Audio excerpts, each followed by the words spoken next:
No, I know, without doubt, it is difficult. Yes. But it's also wonderful. Like it's the entire basis on It which is. this whole series has been Oh, founded. So lucky. also, Oh, one thing before. Is it all right if we record the session? We don't upload it like immediately, and it would mostly be kind of just to have a trace of all of our classes and master Of classes. course. No, Is that no, okay? that's completely fine. I just hope you can you hear me still okay? Yeah, yeah, perfectly. absolutely. Good, 'cause Cool. I moved my camera a little bit, so hopefully. Nice. Okay. Is everyone Fabulous. ready? Yeah, Yep. let's open it up. Oh, Okay, we have Okay. 37 people who are waiting to come in, so I'm gonna admit them. okay. So get ready. Okay. There might be like 30, 40 seconds of silence, but Fine, no problem at all. okay.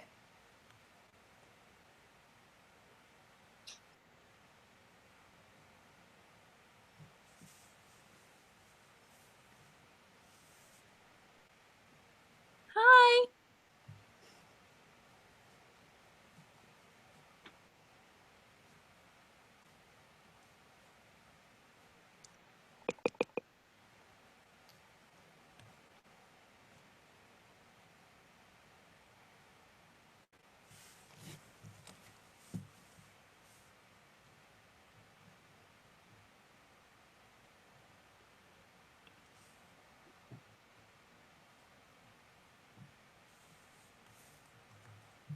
Fabulous. Hello, everyone.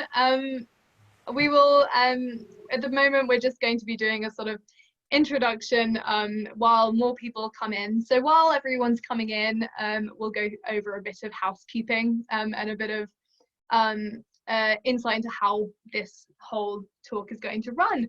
So I'm Neve, and I'm going to be co-hosting with the lovely Sophia, who's on the left of my screen, but she's probably, she's waving. And we are delighted to welcome you to this Opera Insight with the wonderful Angel Blue. I'm completely fangirling over here. Please let us know whether you've seen Angel live in anything or if you've watched videos of her. I saw her in the Royal Opera House's La Traviata and was blown away. So housekeeping, please keep your microphone on mute throughout. And we usually have audience from all around the world. So if you fancy writing in the chat where you're listening from, we always love to know, and we love to know how international this audience is. Also, it's funny because I'm currently in France, Sophia's currently in France, and Angel is joining us from New Jersey, USA. So already quite international. I'm gonna hand over to Sophia now. Fabulous. So welcome everyone. Before we begin with our questions, a quick bio to introduce Angel. So this is the part where you smile and wave. She's an American soprano, born in Apple Valley in California, studied at Redlands and UCLA before doing the YAP program at LA Opera, the Young Artist program at LA Opera.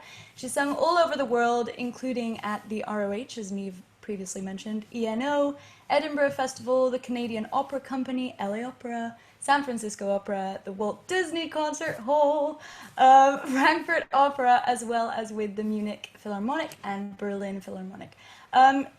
She's sung all kinds of repertoire, including jazz and musical theatre, and in opera, she's mostly performed lyrical soprano roles. Angel also, amazingly, has had quite a pageant career, which I'm always shocked at, and was even crowned Miss Hollywood and Miss Nevada a few years back. Thank you so much for joining us, Angel. This is so exciting. So just for everyone, whereabouts in the world are you tuning in from, and how's lockdown been for you? Or like how's the whole situation been so far? For me. Yeah. Oh, for me. Okay. Well, first of all, hi everybody. And I'm so happy to be here with you today. Thank you for asking me to be a part of your amazing initiative, your amazing organization.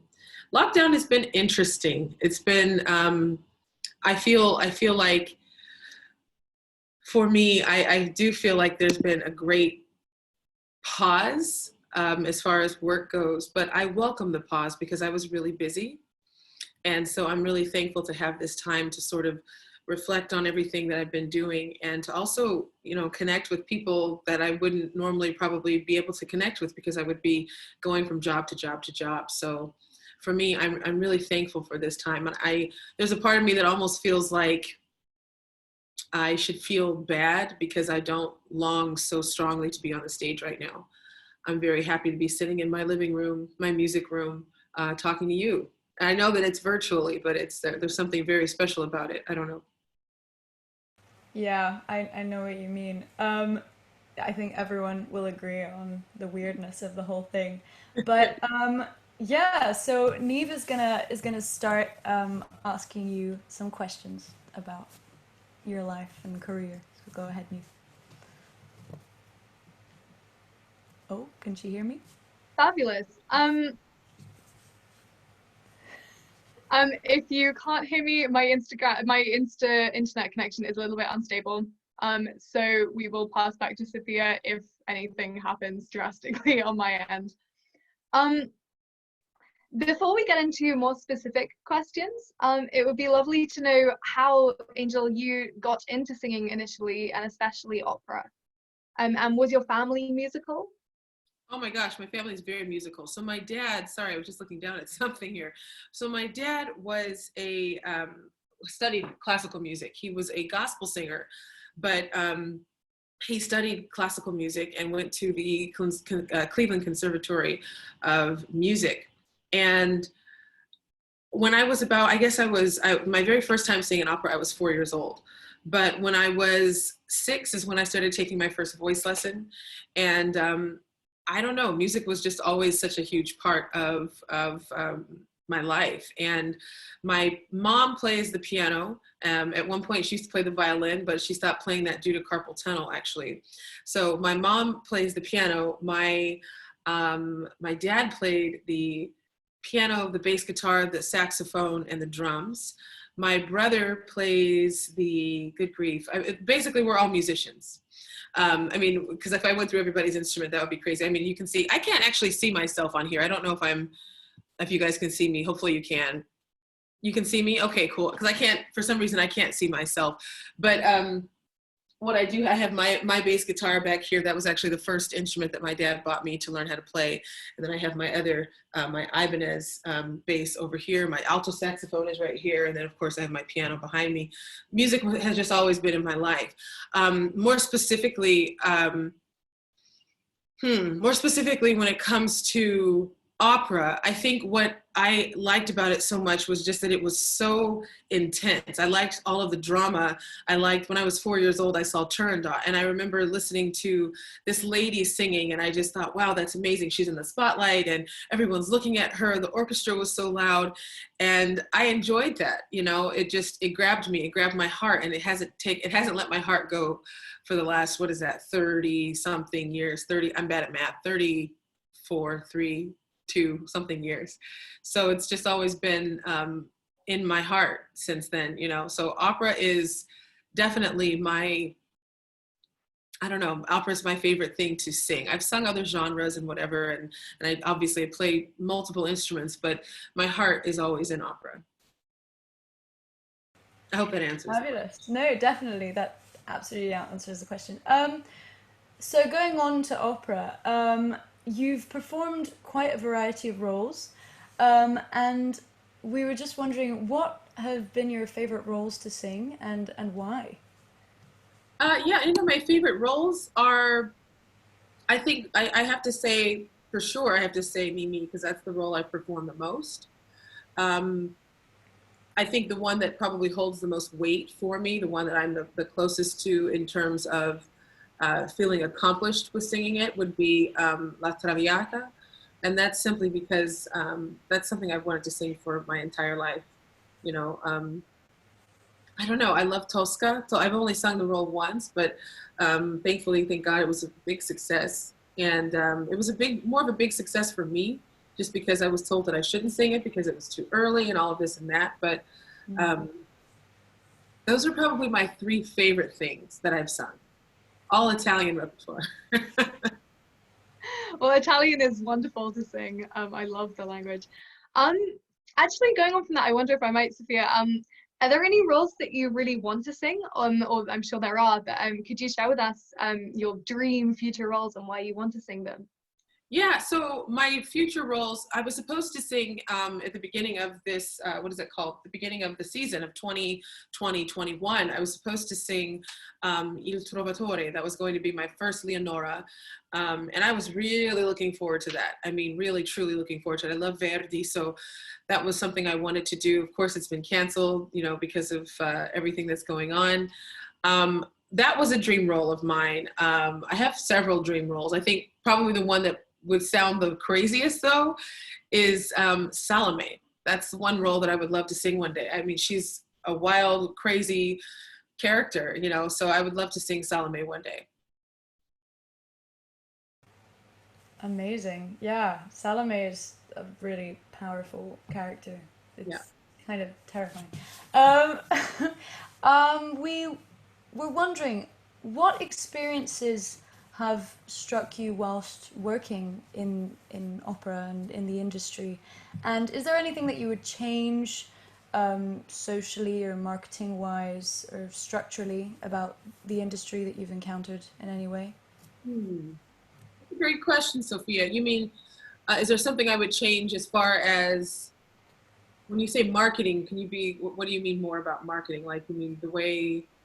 In terms of, for example, the way opera is sold and the way it's kind of portrayed by a lot of the big houses, or do you think there's merit to keep maintaining the tradition or to Hmm. change things?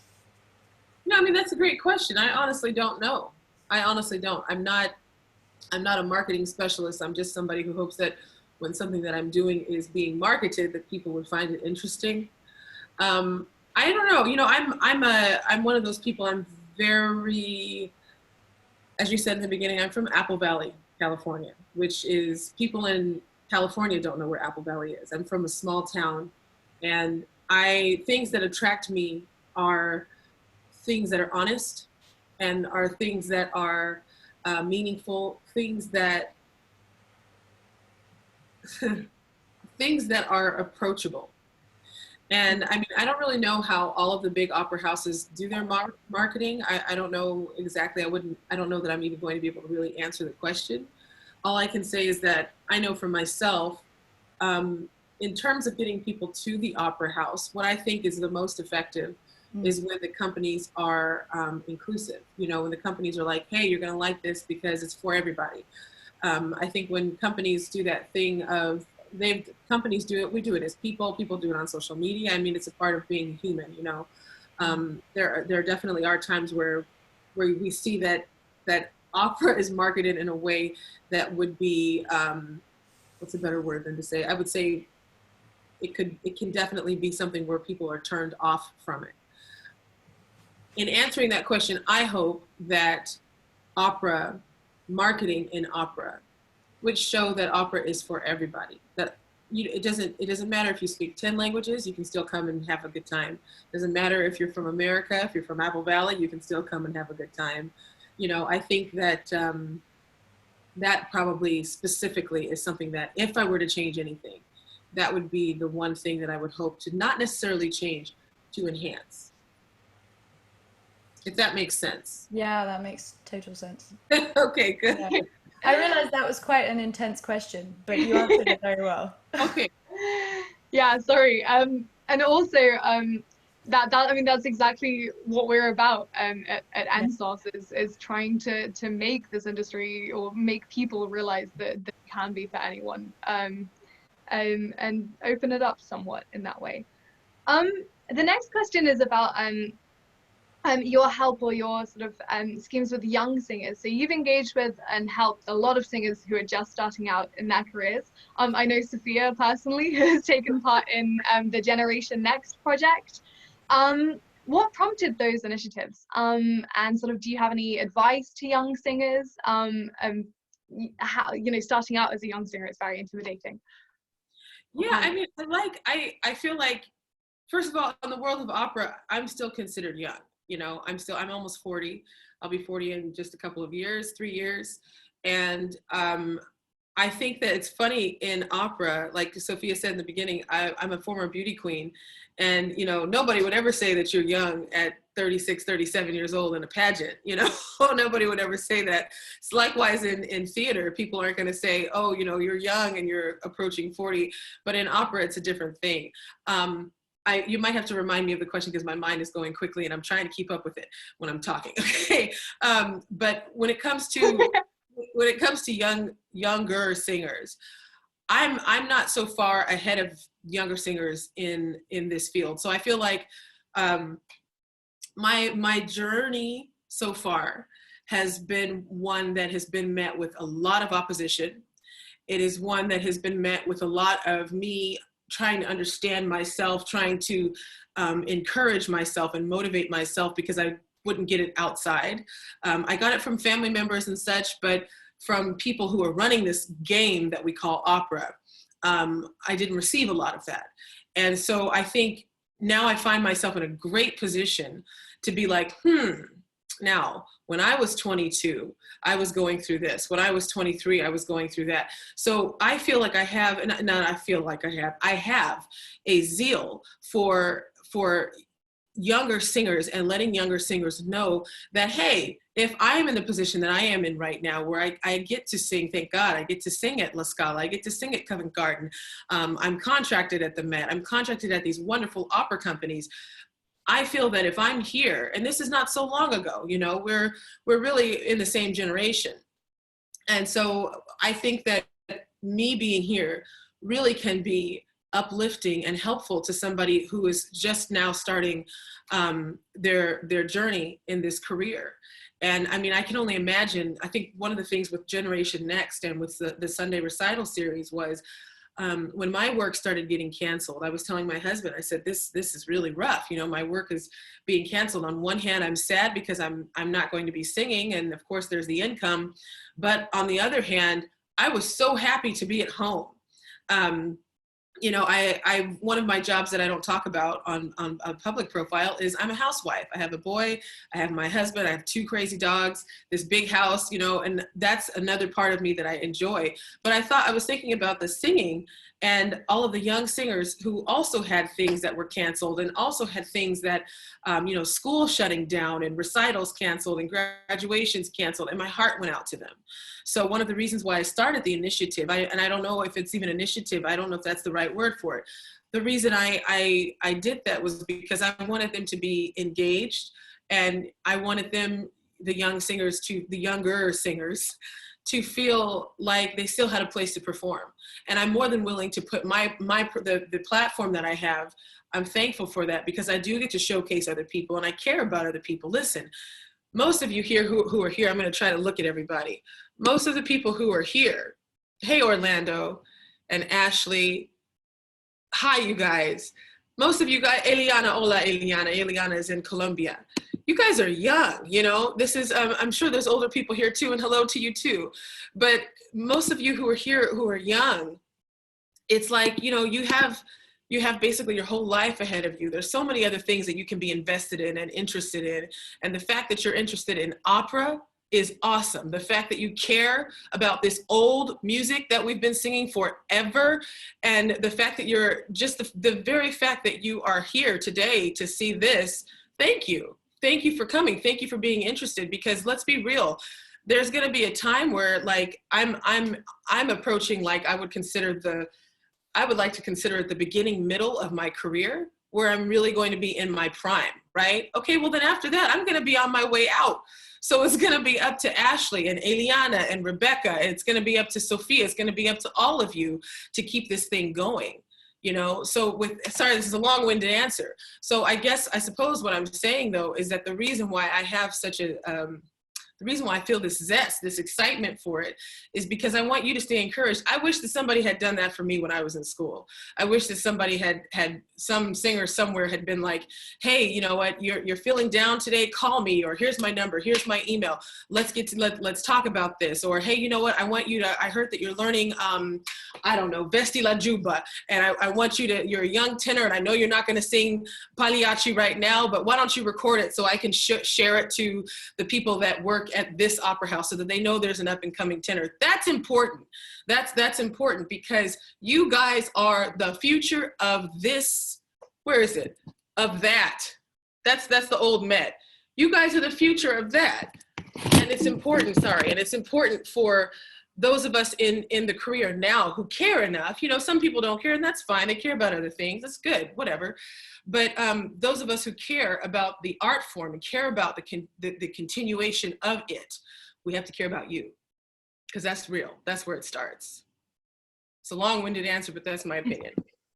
The long-winded answers are amazing because our questions are just prompts. So please feel free to expand and go off on whatever you want to talk about. It's honestly fantastic. That was incredible. Sophia, next question. Yeah, so as you might have noticed on the chat, and even in Generation Next and all the people joining us, it's quite an international bunch of people, and because of it being quite a small community, we're all kind of huddled in admiration.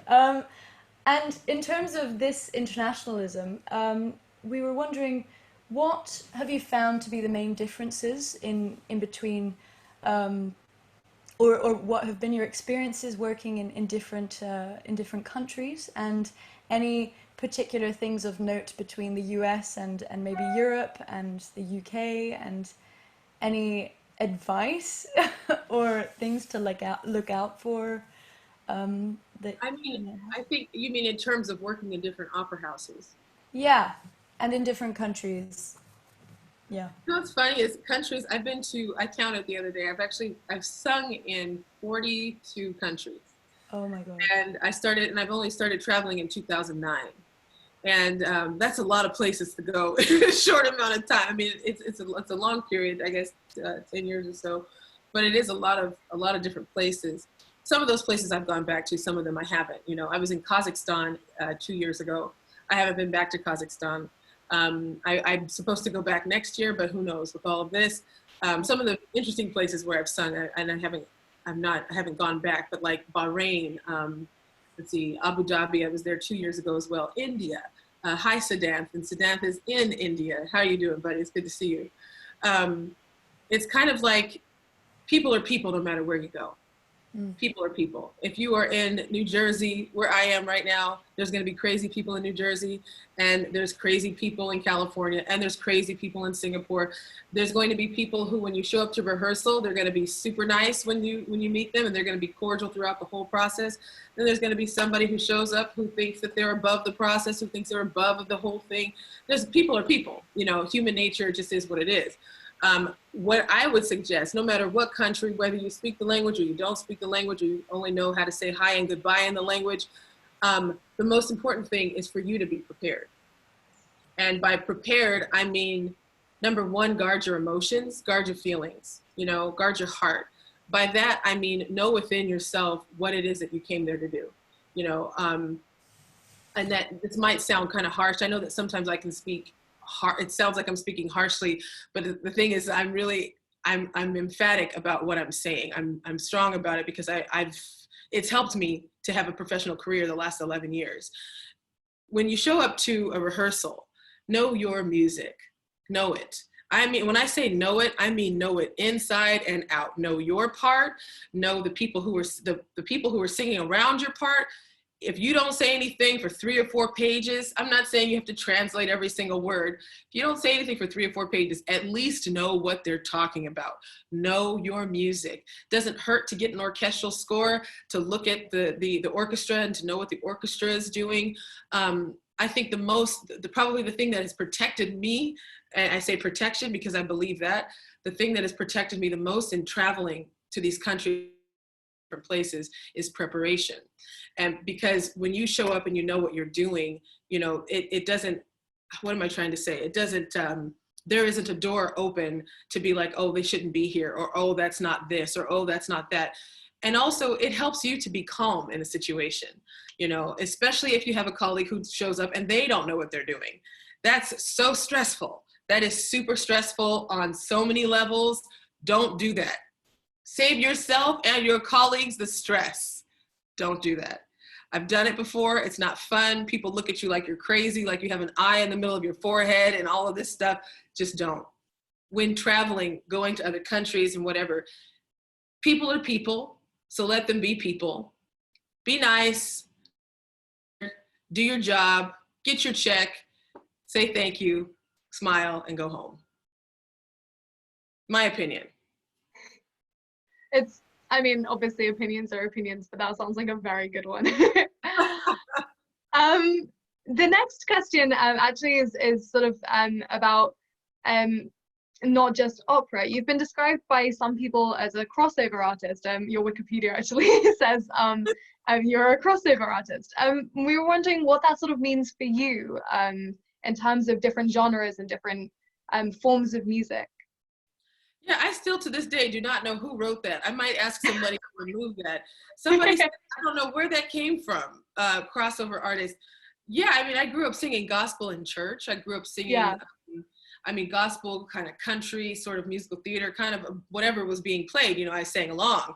And I have done some concerts that were considered crossover concerts where, you know, the first half is more opera and then the last half is more show tunes, musical theater kind of thing. But as far as crossover goes, I wouldn't call myself a crossover artist. I'm an opera singer who can sing other genres, but I mean, as far as being known for what kind of music I sing classical music, you know, but I appreciate the compliment. That's nice, whoever put that up there. Whoever it was, I'm sure they were really trying to pay you a compliment. Yeah, maybe they're in the Zoom call right now. You know? So our last question, actually no, there's one more question that I'm desperate to ask. Neve knows what the question is. But penultimate question, in terms of the current situation with COVID and with things being cancelled, and is there any advice that you would give to singers at the moment, or even or people working in opera at the moment? Just general advice. Yeah, or any words of wisdom, or of not wisdom. It's okay, no pressure. I think about COVID, is that severe? Yeah. Okay. Or about lockdown. Thank you, Neve. Yes. That's yeah, it. I am. Oh, you guys, you just have to. I mean, what I do every day is I'm thankful. I'm thankful every day. I find something to be thankful for. Something. Even, I mean, anything. It doesn't matter what it is. Just find something to be thankful for. Because we're artists, and our energy has to be put somewhere.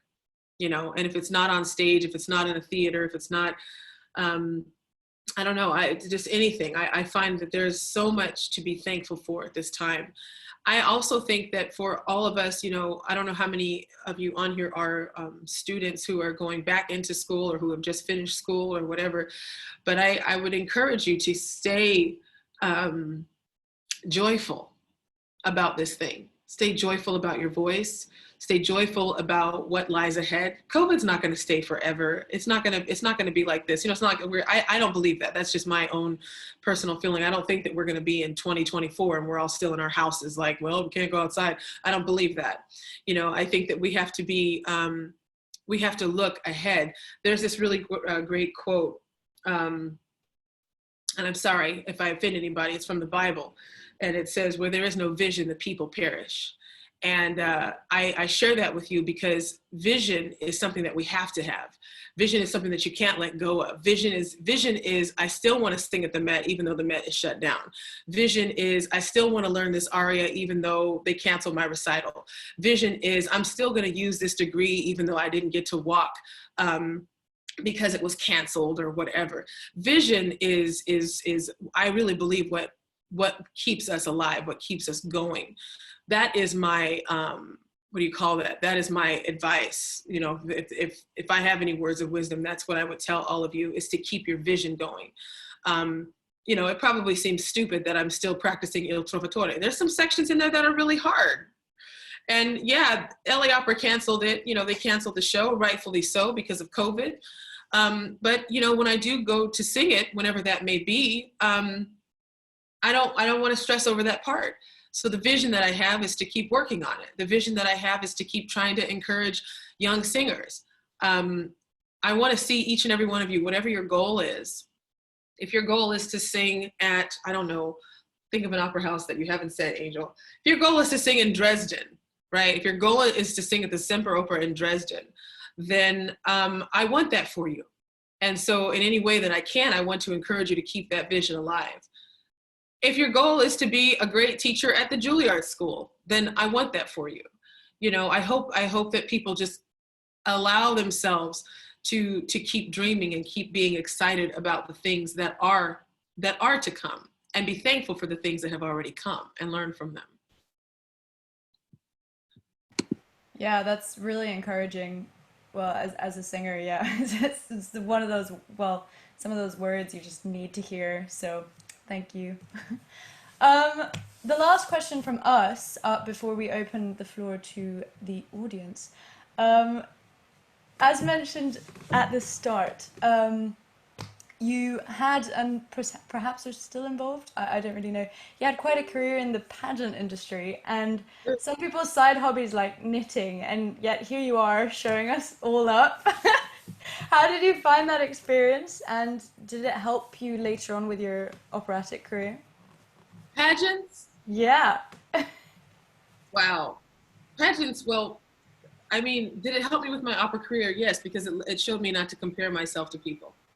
Because there were some girls in the pageant, you know, we're young girls too. I started pageants when I was 18, and I finished when I was 26, so, or 24, I believe, 24 or 26, I don't know. But I mean, you look at other girls and you're like, wow, she's in a, you know, I wore a one-piece swimsuit for probably the first 2 to 3 years that I competed. And there were girls that would come in a two-piece and their bodies would just be totally ripped, like just ripped to shreds. And I'd be like, man, I wish I looked like that, but I like pizza. And, you know, I like pizza and I like brownies and chocolate and wine. And so, you know, I was like, oh, okay, well, you're not exactly doing the things to look like that. So I learned really quickly, not to compare myself. I think that first hit me when I did, the pageant was Miss California, and I was second runner up. I jumped around the top 5 for the last like 3 years of pageantry. I was second runner up, then I was first runner up, and then I moved to Nevada and I was first runner up again. So there's first runner up and the actual winner. And it was kind of crazy because I thought, look, you know, if you're not gonna win, that's okay, but you have to keep going with whatever that is. And I think pageantry really helped me with that. It really helped me to see that, you know, and for all of the young singers who are doing competitions, I never got first place in anything. I didn't get first place in pageants. I mean, the big pageants that I would do, like the Miss America's National Sweetheart pageant, the Miss California, Miss Nevada, Operalia, I was second place. You know, I would never got like that top prize, never. And so I think for me that really helped me to understand that it truly what matters is what's in your heart and what you desire for yourself and how hard you work for that, you know, because I would feel like a failure when I didn't win pageants because you put all this work into it, you know, and then you're standing there with the other girl and you're both like looking at each other like, I hope they call me, but you're trying to be nice to her, you know, but you want your name to be called. And then when they call me as the first runner up, you know, you kind of feel like, darn it.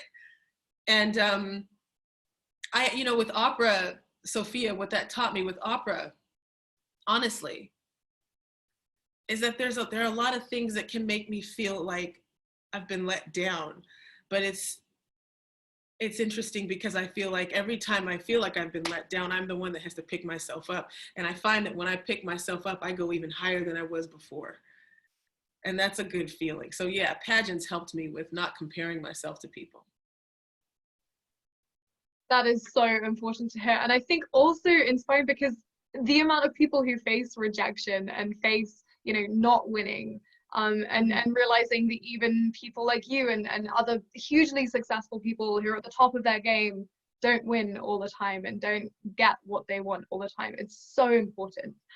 So now I think we can move on to some audience questions, which is hugely exciting. And I'm sure there are loads of people who are desperate to hear from you. So first, there's a question about balancing opera and family, which I think is quite interesting from Alicia. Would you like to ask it yourself, Alicia, or expand on anything?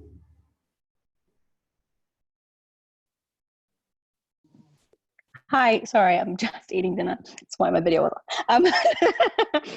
I just want any advice that you have. Like, my husband, I would love to have a family, but obviously I really want a family and a career. And yeah, do you have any advice about that at all? How have you done it?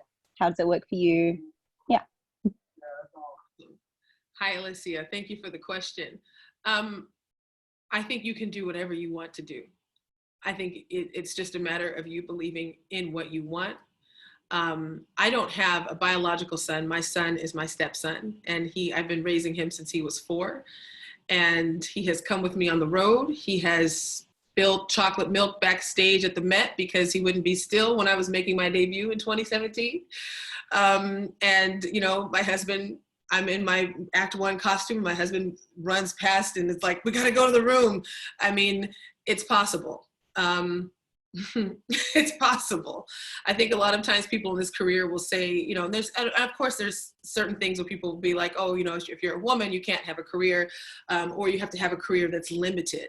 And I feel this way. This is just me. Some people think I'm crazy for thinking this. I don't care.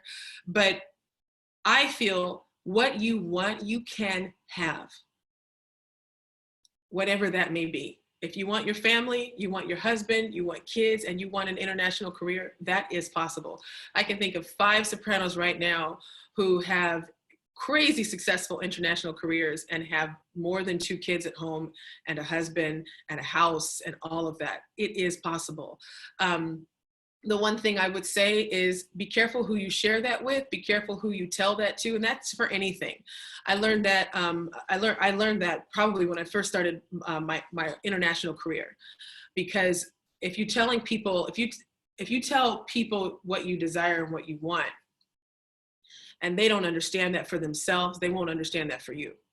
So that's just my opinion. But you know, for sure, it is possible for you to have a career and a family. You don't have to choose. You can have both. But you got to believe that. Great answer. You're welcome. Yeah. Thank you for the question. Fabulous. Thank you, Alicia. We have another question from Ted. Ted Bloch or Bloch. I'm not sure. Yes. Block. Yeah. Bloch. It's Block. Yes. Bloch. Yes. Go ahead, Ted. So I had actually 2.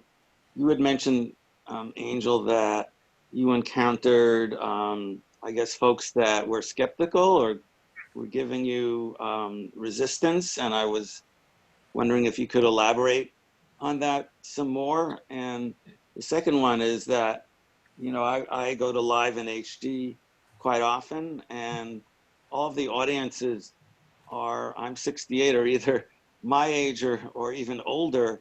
And how do you think opera has to change to attract younger audiences? Because I think, you know, if there aren't a new generation of opera fans, there's going to be trouble in raising money and keeping opera going.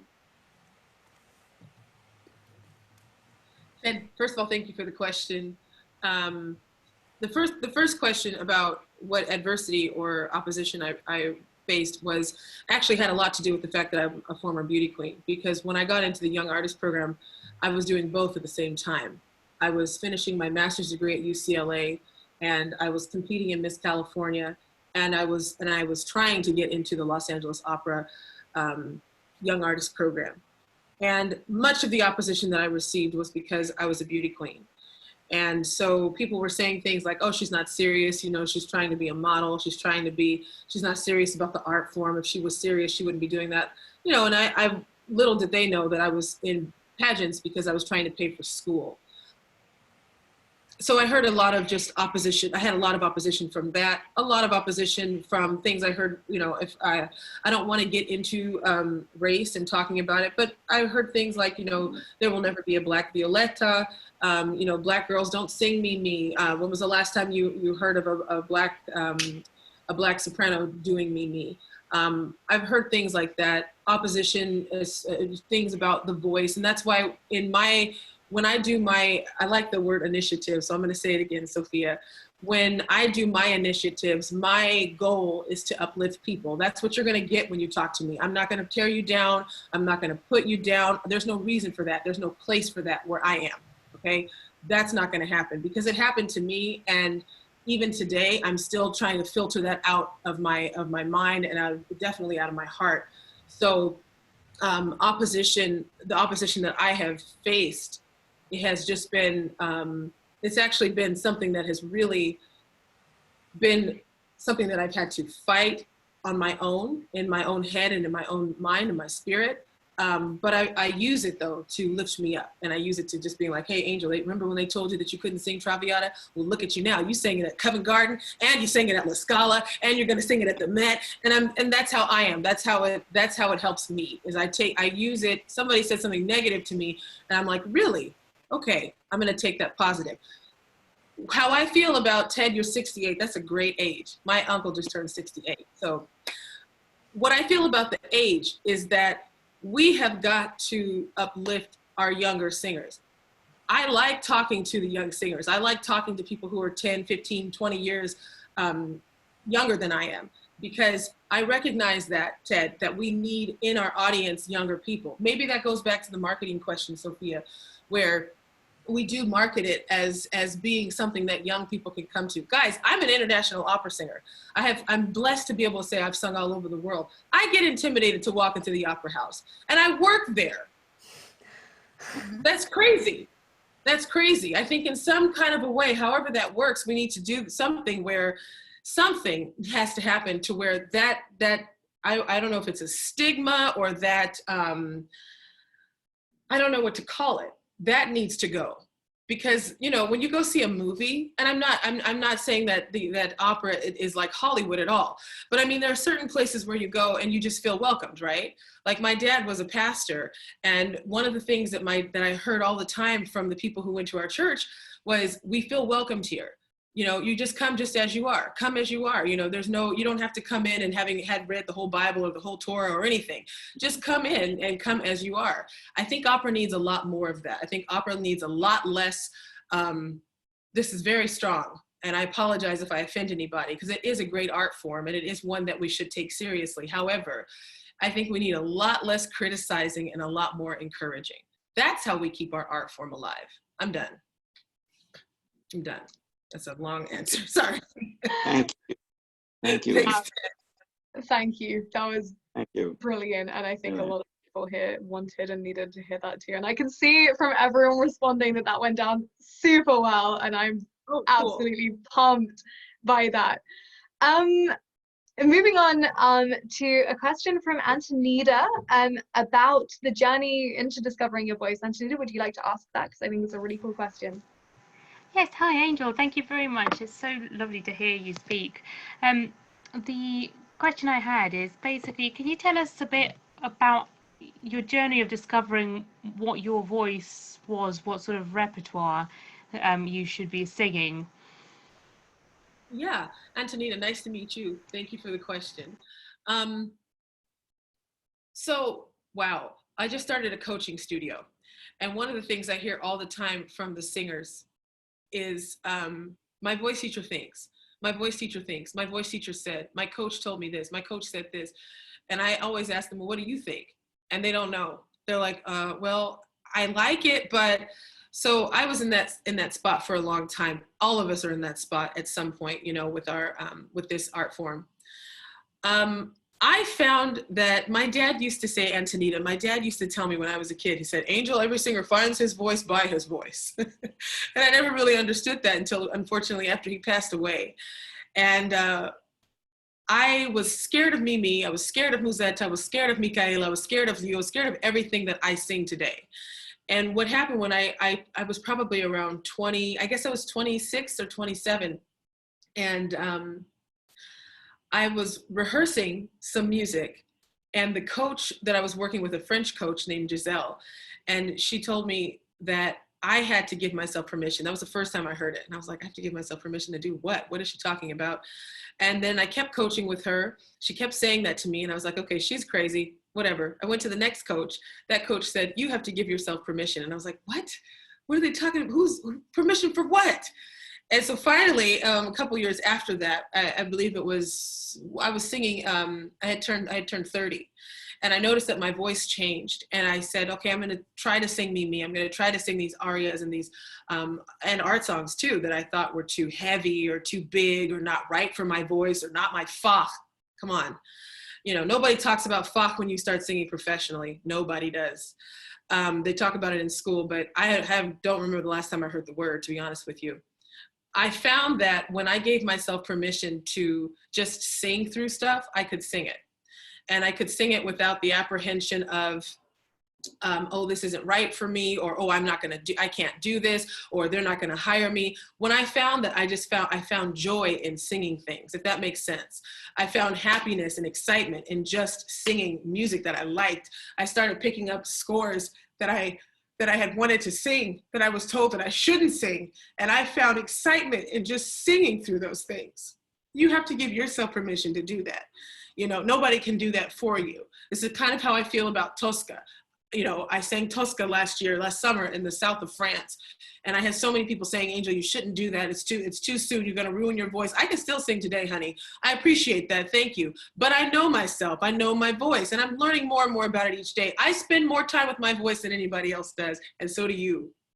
So really, truly, you're the one who says, hey, you know what, this is kind of heavy. Yeah, they're right. It is heavy, but I'm still going to learn it. I'm still going to keep listening to it. No, I'm not going to get hired to sing Salome today. No, of course not. But that doesn't mean that I can't learn it right now. You know, I think you find your voice by your voice, but you have to allow yourself to find that space. You have to allow yourself in. Isn't that weird? You have to allow yourself into your own space. And that really is your heart. That's what I think. Thank you so much for that answer. That's really lovely to hear. You're welcome. Thank you for the question. Yeah, thank you so much, Angel. We've had a few questions about languages, actually. So Naomi, you had a question, and I was wondering if you wanted to ask it. Hello, thank you for everything you've said. I feel very inspired. I was wondering if you had a favourite language to sing in, and also if you had any sort of top tips for singing in different languages. Hi, Naomi. Thank you for the question. Top tips for singing in languages. Well, oh, where's my book? Hold on, I don't know where I thought I had it here. I guess I moved it. Anyway, I usually have a book on my piano that says, I must have moved it. It's called The Singer's Guide to Learning Languages. And it's a book that I used when I was in school, actually. And I still refer to it quite often just to remember rules and things like that. My favorite language to sing when I sing in, I suppose, is Italian, although I love German. I do like singing in German. That's just because I work really hard for my German, but I'm usually singing art song. As far as opera goes, of course, my favorite language, it would be Italian.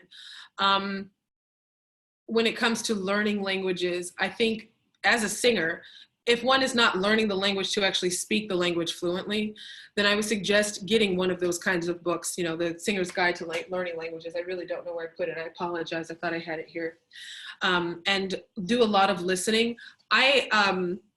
For me, to help myself with languages when I'm learning something, I like to listen. I listen to a lot of different things. I'll listen to on YouTube, you know, you can go to YouTube and type in French conversation for beginners and it comes up. And what I like to do, for example, 2 years ago, I was singing Marguerite and Faust. and it was in French. And the last time I did a French role was something like 5 years before that. So I just started listening to French conversation, just listening, so that I could get the sound back into my mind. And one of the things that I personally like to do is I like to listen to other people sing the role for phrasing, for phrasing, to find out where they breathe, also to find out how differently they pronounce these words. Is it really that different? An open E for me might be too open for you, Naomi. You might be like, oh, that's way too open. I'm not going to do that. I'm going to close it a little bit more. But as far as language goes, for language learning, actually learning to speak the language, I use Duolingo. I like Duolingo. And I also I have a good friend who teaches, well, right now I'm working on French, and I have a good friend who's here in New York, and I work with him on that. It's there's no shame in going to get a coach who specializes in any language, whatever it is that you're learning, and just picking their brain. I think that's one of the best ways to go about language learning for singing. I hope that answers your question. It does. Thank you very much. Thank you, Naomi. That's fabulous. Thanks, Naomi. Now next, can we go to Isabel with a question about personality? Hello. Hi, Angel. Thank you so much for this talk. So my question is, in one of your YouTube videos, you have a singing lesson with Vladimir Chernov, and he said one thing that really struck me, and he said that personality can be your voice's best friend or worst enemy. So what advice would you give to a young singer in terms of self-improvement and selling yourself? Yes. Hi, Isabel. Beautiful question. And that's very true. He's still my voice teacher. I had a lesson yesterday. And, Vladimir, I credit Vladimir for the reason as to why I'm so, one of the reasons why I feel strong about how I feel about my voice. Personality is, I don't know that, I know that Maestro talks about that as in terms of putting oneself out there, but I think he also means that in terms of technique and how we sing. When it comes to marketing yourself or making yourself a brand, I suppose, or making people see who you are, I think the best way to go about that is to be honest about who you are and not try to be anybody else. Does that make sense? Can you come back and just tell me again what the first part of your question was? Because I want to make sure I answer it. I guess it's the problem is sometimes I personally come across as too sweet. So, being that a bit more decisive or more, convincing in any character that I play. Okay, so are you saying then that your sweetness takes away from the characters that you play? Is that what you're saying? Yes, yeah. Okay. How you could work on that, basically.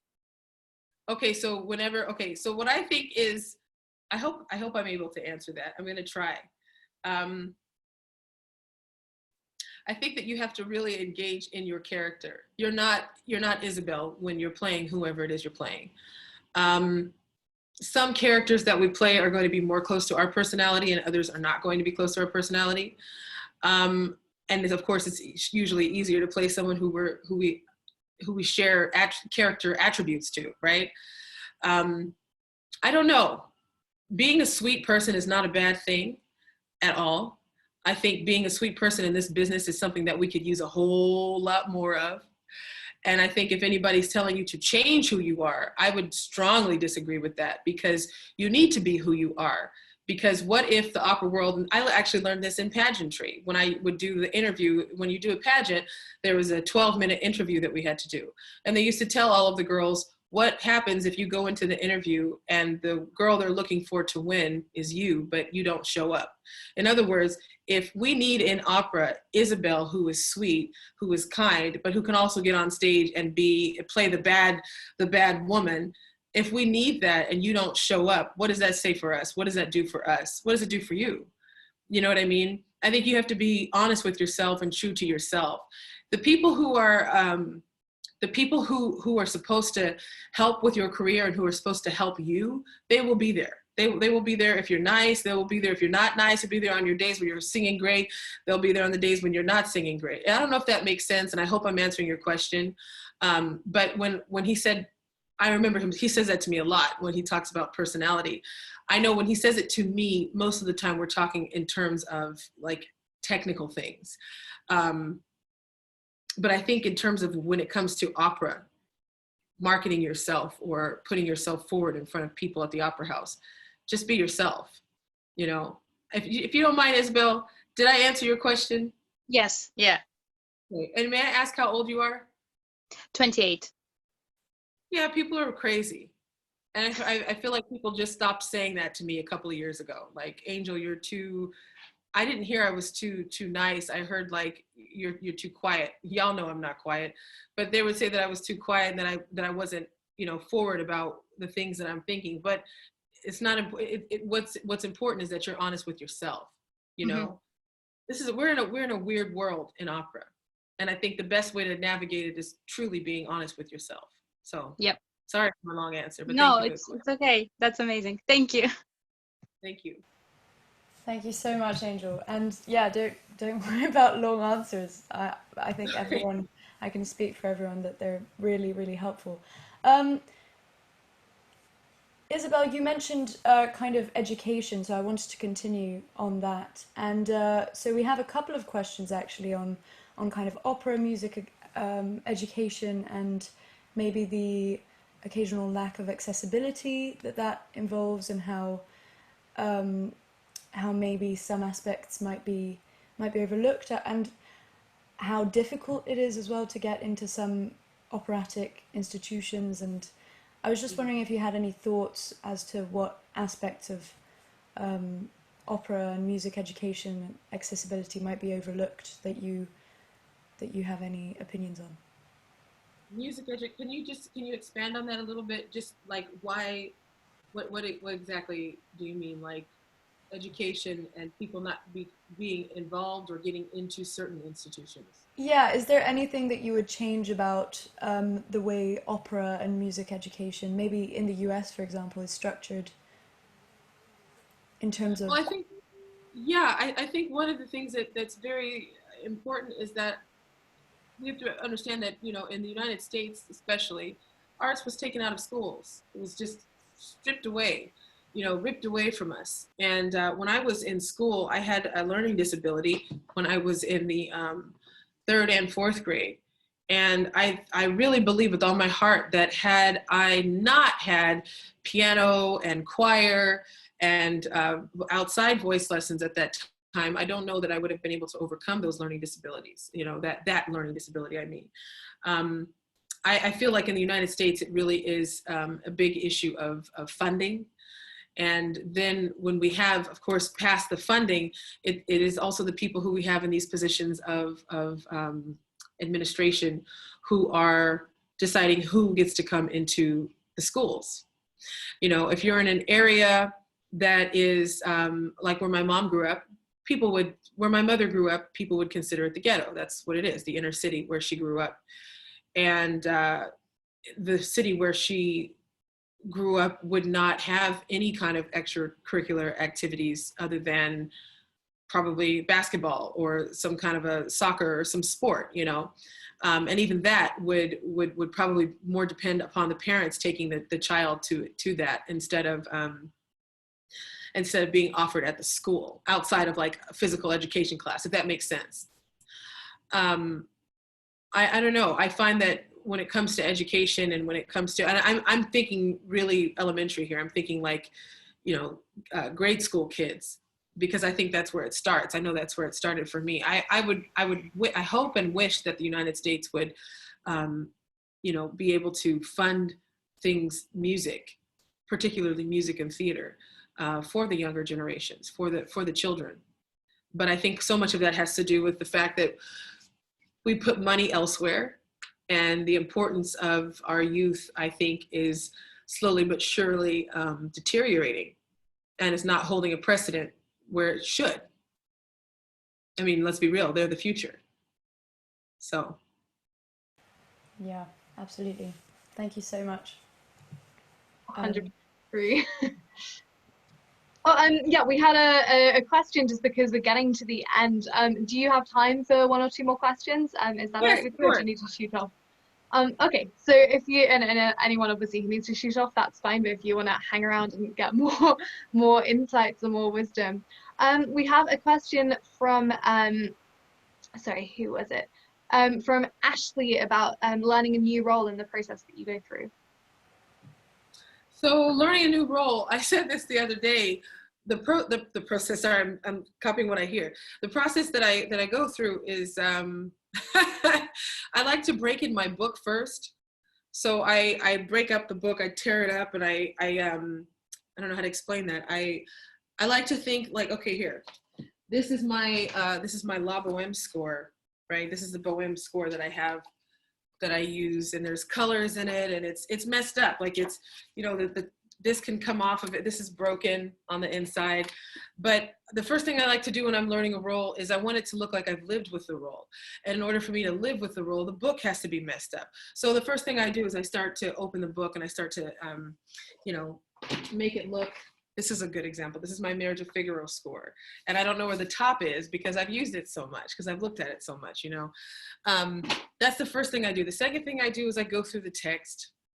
I highlight everything. And I like to go through the text. Usually my text is orange, or sometimes it's green. If it's very difficult, I'll put green. Or if it's a fast section, depends, I'll put green on the text. The music is always in yellow so that I can see it easily. I mean, this is not even really beginning, I suppose, with the music, but with how I learn the music. But the process for me, I guess aesthetically, like what I have to see on the page, it has to be a roadmap, and I have to be able to see what the composer, what he or she wants me to do, and that comes with looking at the music, and being able to have the music jump off of the pages at me. And I basically go through and I kind of color coordinate everything first. After that, I do look at the text. I'm writing out the text. I'm speaking the text. Then I start to go back and I'll write in beats and sections that are difficult. I don't know if I have any beats here written in. I'm sure I do at some point. Beats. I write in the big beats. If I have to subdivide it, then I write in the subdivision beats. And then after that, I'll usually speak in rhythm once I understand the rhythm. Once I've spoken in rhythm, once I've spoken the words, then I'll try to sing it. It's a weird process, but the thing is, if you're on the road and you're learning quickly, you don't really have time to do all of that. You know, I learned 3 roles on a plane in 2018, and there's a picture on my Instagram that my mom took of, she and I were flying from South Korea to Singapore. I think that's right. Yeah, we were going from South Korea to Singapore, and I was learning Faust on the plane. And so my mom was like, let me take a picture of you. And I was like, no, don't do that. And it's like everybody's asleep on the plane, but I have my leg up and my little keyboard is there, and I have my computer and my music. And, you know, you can't learn music the way that I can learn music right now. I haven't had the luxury of learning like that really for the last 5 years. So for me, it's great to be able to learn slowly. My process is slow. Usually that's my that's my short answer. My process is really slow, but if it has to be fast, I do know how to learn music very quickly. Fabulous. So we have one last question for you from the audience. Okay. I think Rebecca Oliveira has asked this question before, so I think it's a really positive one, I hope, to end on. So Rebecca, if you're there, if you'd like to ask it, go ahead. Hi. Hi, Rebecca.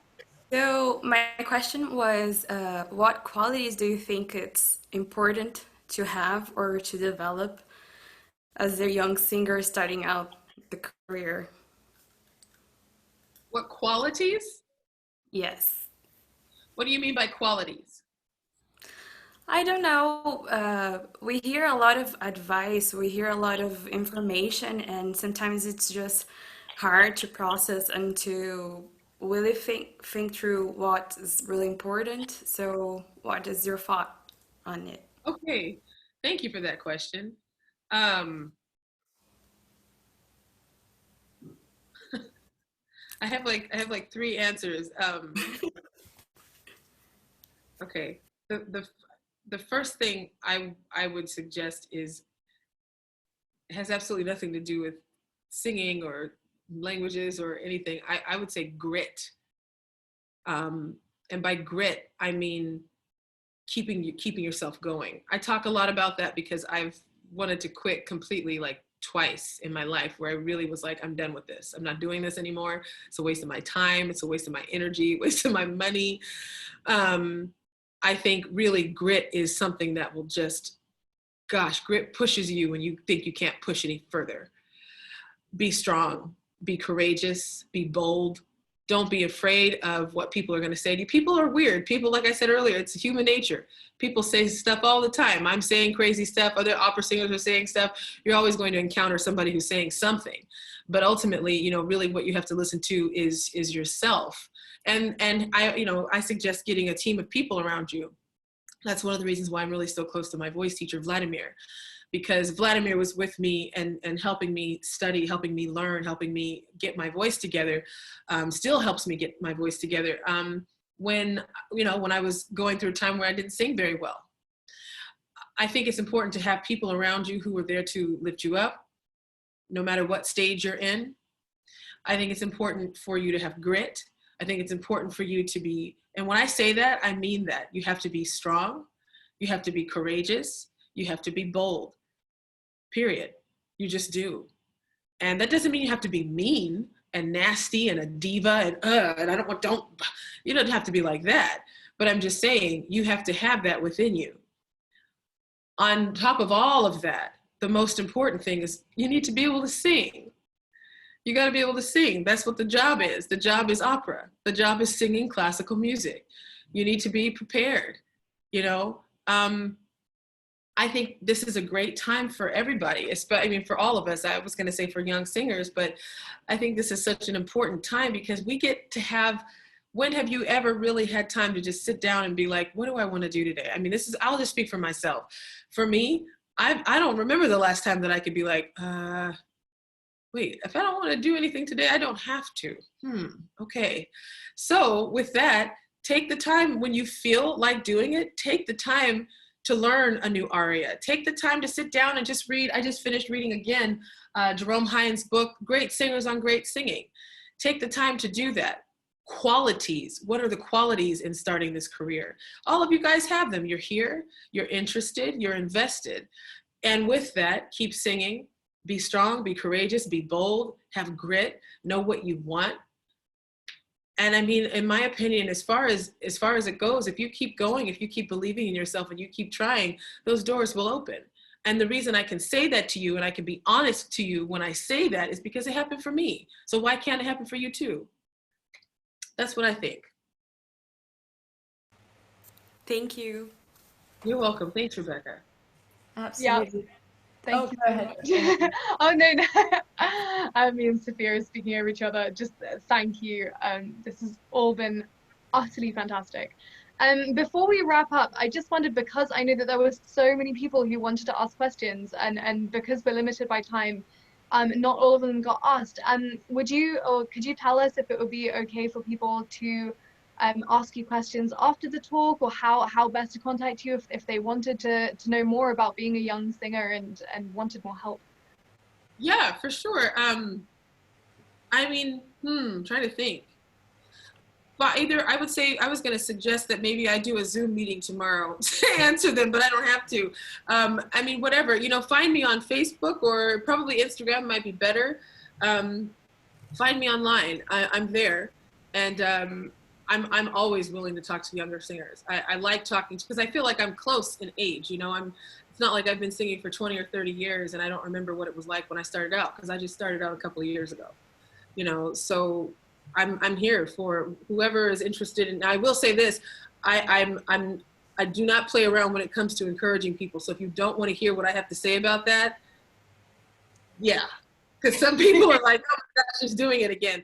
But that is truly from my heart. So if you're kind of like, oh gosh, she's gonna start doing that thing, then maybe you might want to stay. But Thank you. I'm on Instagram or whatever. I appreciate you all so much. Thank you for taking your time to hang out with me right now. I appreciate you so much. No, thank you so much, Angel. this has been really, really exciting.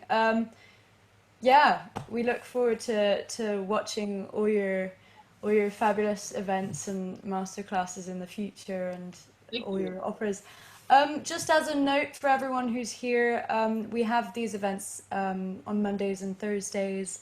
And next Thursday, sorry, I get confused between the two. Next Thursday we'll be having a Q&A, well, an opera insight with Annie Lidford from Neville Holt Opera. So do join us at 6 p.m. BST by signing up with the form on our social media accounts through NSOS UK. And yeah, feel free to get in touch with us if you have any further questions on our talks, or if you'd like us to also contact Angel. It's been such a pleasure. Thank you so much. We can all have a virtual clap on Zoom. Thank you. Thank you, Thank everybody. you all for Bye. coming. Goodbye, Take care, everyone. everybody. Thank you. Bye. Bye.